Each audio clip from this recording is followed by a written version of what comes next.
Assalamualaikum warahmatullahi wabarakatuh. Halo rekan-rekan, kembali lagi di sini bersama kami di acara obrolan sore. Masih bersama saya Ilyas dengan rekan saya Rizky Aulia. Nah, pada tema hari ini kita akan membahas tentang kayu olahan nih. Wah, menarik sekali ya tema pada hari ini. Ya, benar sekali, karena kayu olahan ini sangat erat kaitannya dengan kehidupan kita. Kayu olahan itu bisa menjadi pintu, bisa menjadi kursi seperti ini, bahkan bisa menjadi studio satu seperti ini, yang dindingnya terbuat dari kayu olahan juga. Dan juga meja kami juga terbuat dari kayu loh pemirsa. Ya, benar sekali. Nah, di sini kita akan langsung tersambung dengan rekan Maulana yang ada di lokasi yang akan menunjukkan jenis-jenis kayu olahan yang berada di rumahnya. Ya, rekan Maulana, apakah terdengar suara kami dari Studio 1? Bagaimana rekan Maulana? Apa terdengar? Baik, Studio 1, rekan Ilyas dan rekan Rizky Aulia sudah terdengar sangat jelas suaranya. Sekarang saya telah berada di depan pintu kamar mandi saya.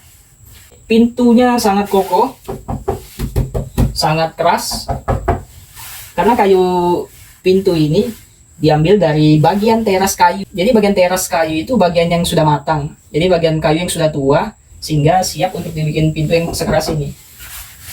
Namun di sini pintunya terbuat dari beberapa susunan kayu lin. Jadi tidak serta-merta pohon ditebang langsung jadi pintu sebesar ini, tidak. Ini dibuat dari beberapa pasang kayu. Bisa lihat di sini.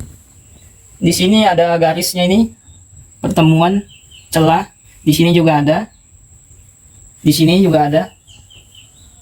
Jadi pintu ini dibuat dari beberapa bagian kayu yang disambungkan. Ini disambungkannya menggunakan ini. Ada pasak terbuat dari kayu lin juga. Jadi supaya terlihat lebih rapi dan alami, jadi ditambahkan di sini pasak kayu lin. Ini lebarnya kira-kira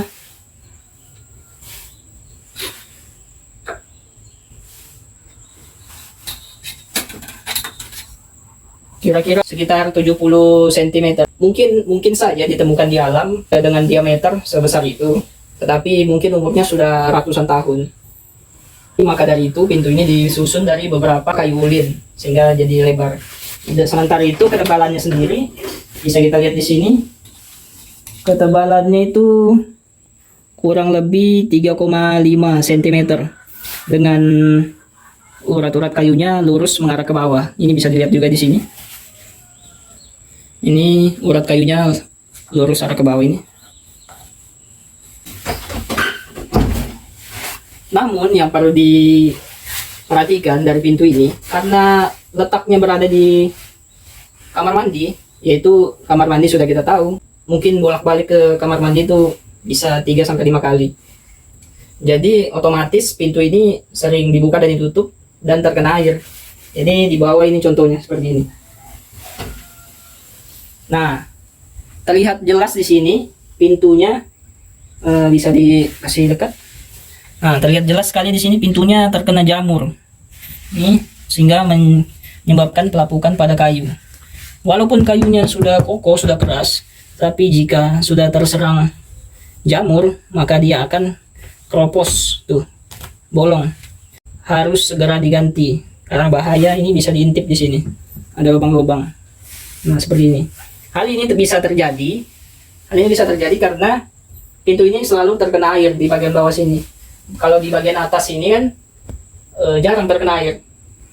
Karena yang sering terkena itu cipratan-cipratan di daerah bawah sini. Sebenarnya pintu ini untuk mengatasi jamur ini supaya tidak terkena di pintu, itu kita bisa cat atau dilapis dengan vernis. Atau bisa dengan oli. Oli ditaruh di kain baru dilap. Karena bisa dilihat di sini. Bisa dikasih dekat. Antara bagian ini sudah terlihat, nah ini sudah terlihat keset, tidak ada licin-licinnya. Beda dengan di atas. Nah, yang di bagian atas ini masih terlihat licin dan terlihat pantulan cahaya dari pernisnya, sedangkan di bawah tadi tidak. Nah, hal itu bisa terjadi karena itu kena cipratan air, sehingga menyebabkan pintu ini terjadi pengeroposan atau pelapukan yang disebabkan oleh air seperti itu. Jadi untuk perawatan kayu kita bisa rutin mengecatnya. Oh ya, sedikit informasi, pintu ini sudah kurang lebih 13 tahun yang ada di sini. Jadi wajar saja jika terjadi pelapukan atau penjamuran seperti itu. Ya baik, rekan Ilyas di Studio 1 dengan Rizky Aulia. Sekian informasi yang dapat saya sampaikan seputar kayu olahan dan pintu di rumah saya. Sekian dari saya. Assalamualaikum warahmatullahi wabarakatuh. Waalaikumsalam warahmatullahi wabarakatuh. Baik rekan Maulana, bisa dilanjutkan kegiatan selanjutnya di rumah. Kami ucapkan terima kasih karena telah menjadi narasumber di acara obrolan sore pada hari ini. Wah, ternyata banyak juga ya yang harus diperhatikan untuk memilih jenis kayu untuk membuat daun pintu. Seperti yang dijelaskan tadi, kita harus memilih jenis terasnya agar kayu itu menjadi kokoh. Ya, benar sekali. Kita harus memilih bagian teras kayu yang sudah matang, yang sudah tua, sehingga kuat untuk dibuat pintu dan daun pintu. Sebenarnya bisa juga sih diambil bagian gubahnya, yaitu bagian yang muda, tetapi tidak cocok untuk dibuat pintu dan daun pintu karena sifatnya rapuh. Seperti yang sudah dijelaskan tadi, pintu yang ada di rumah rekan Maulana sudah kurang lebih 13 tahun dan terjadi penjamuran di bawahnya. Tapi itu cukup lama ya, cukup tahan lama. Ya, sepertinya sudah hampir maghrib.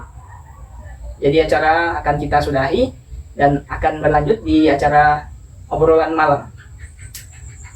Saya Ilyas Dan saya Rizky Aulia.